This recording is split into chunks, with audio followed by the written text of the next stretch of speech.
Well, hello and welcome to another edition of the Mark Medley Show here on Spreaker. And in today's podcast, I'm actually going to talk a little bit about something that I just finished putting in my blog post, The Critical Thinker. As a matter of fact, I'm going to read it verbatim, word for word, as it went out in the blog. And now I wanted to go out on the podcast because I believe the message is that critical. As a matter of fact, it is one of the strongest posts that I've written to date. And the title of it is Why African Americans Ought Not Ever Purchase or Wear Ripped and Torn Clothing of Any Kind, an Opinion. Now, I know many of you, before you even get started reading, are already turned off by the title. Many of you are already defensive and are asking yourself the question, who is he to say what I should or should not buy, wear or not wear?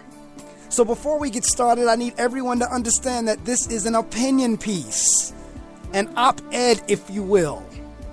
And by the time I finish, I hope you'll have a better appreciation and understanding for why my opinion is what it is, especially concerning African Americans. As African Americans, we ought intentionally not purchase any clothing that is ripped, torn, and tattered based on our history and struggle. Therein lies the issue, as too many of us don't know or don't care about our history, because if we did, there is no way in the world we would be rewarding designers and retailers, making them wealthy by purchasing merchandise that is already damaged upon receipt. Yet we do, because we have been programmed and brainwashed that we must be in, quote, style, unquote. If some artist wear it or some designer designs it and deem it the style, then we feel that we must partake. We want to be down. I hear it all the time from both young and old alike, child and adult alike, professional and non-professional alike. Quote, it's the style, unquote, as if that makes it so. We need to understand that all styles that are created are not necessarily in our best interests. Most of the, quote, style, unquote, creations are about the almighty dollar. And we need to be wise as to how, when, and where we spend our dollars. Most of the ripped clothing that I observe usually falls into the dungaree or denim category. Usually they are jeans that are shreds or worn out holes in them. The frayed strings are usually hanging from the holes, looking authentically worn and ragged. The clothing, however, is not just limited to jeans or denim wear. I've seen shirts, jackets, vests, and even gloves that did not, quote, wear out, unquote, from use, but were a point of purchase sale with the consumer walking out of the store with clothing merchandise that is literally damaged goods.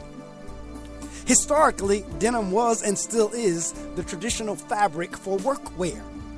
This is significant, especially for African Americans, as it was the clothing, if any clothing were given or could be afforded, that was worn by us as we were tenant farmers who gave a part, and in too many instances it was not a part, but the whole of each crop as rent. It was the clothing worn by us as we built this country virtually wage-free.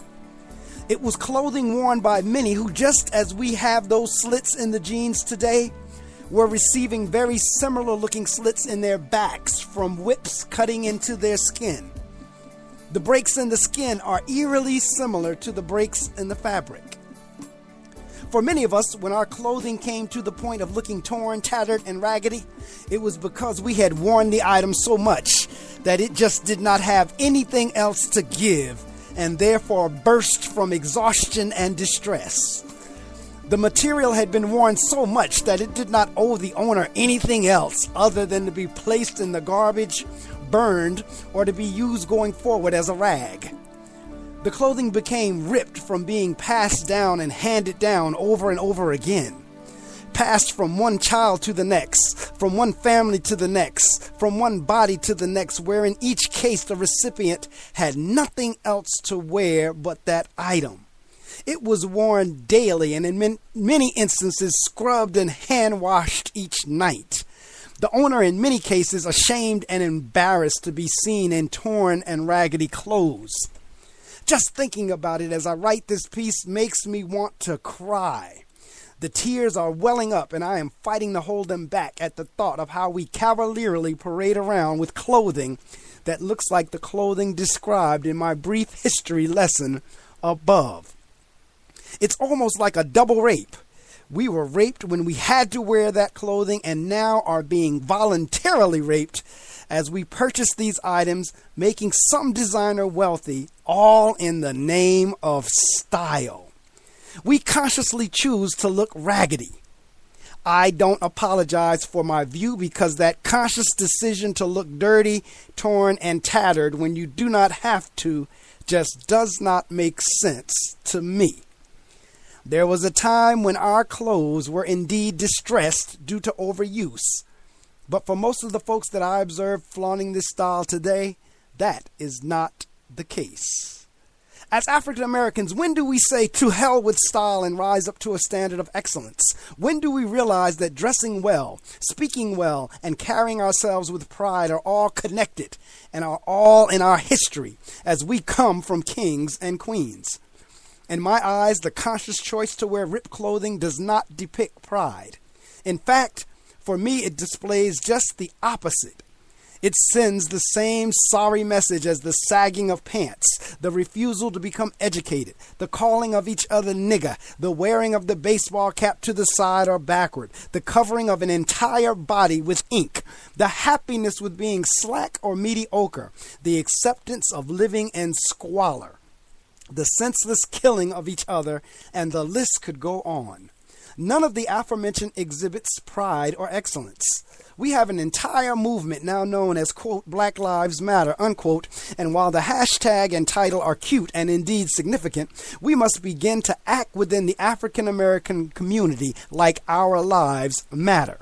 We must stop subscribing to everything that comes down the pike. We must recognize foolishness for what it is.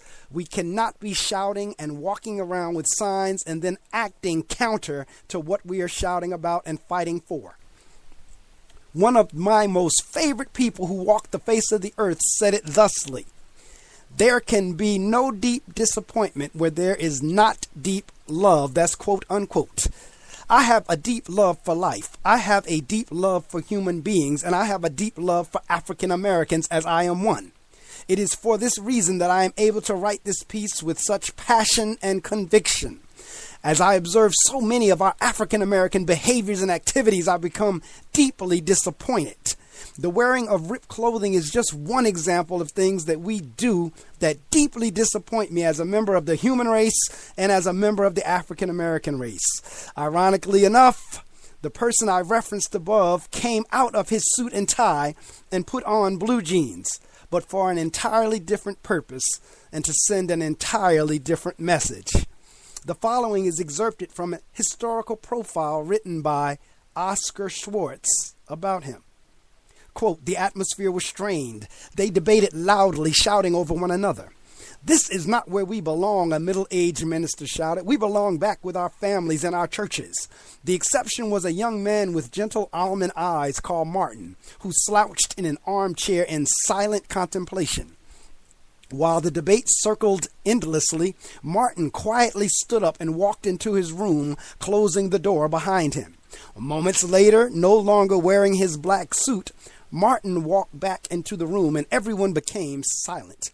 He was wearing blue jeans and a sweatshirt.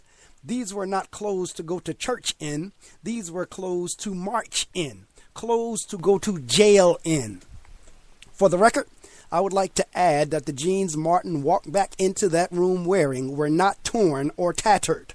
I hope by now you will have said to yourself that this is indeed something to critically think about, as my blog is called The Critical Thinker.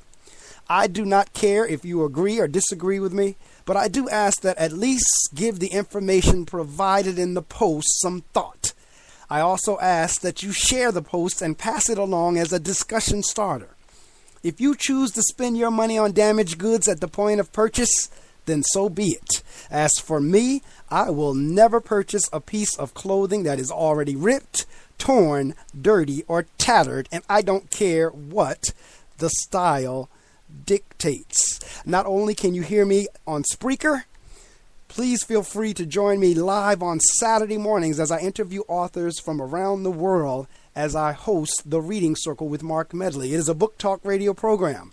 The show kicks off at 6 o'clock a.m. Eastern Time on gobrave.org, where it is heard around the world, and on FM radio 88.7 FM in northern New Jersey communities. Those of you listening, you are also invited to follow me on Twitter at ThinkCritical01 and Reading Circle 01. That was the post. That was the post that was in The Critical Thinker. And I'm sharing it as a podcast here on The Mark Medley Show. You can hear the passion in my voice. And I said, to date, as I said, probably one of the strongest, most passionately and critically written posts that I've done in a long time. Again, I don't care if you agree or disagree. But African Americans, we need to understand and know our history. Because I'm a firm believer that if we understood more of our history, there are some behaviors we would stop doing. There are some behaviors we just would not do. There are some activities we would not partake in. If we truly understood that we came from kings and queens, that our story does not start with slavery, nor does it end in slavery, I honestly believe we would do and be so much better.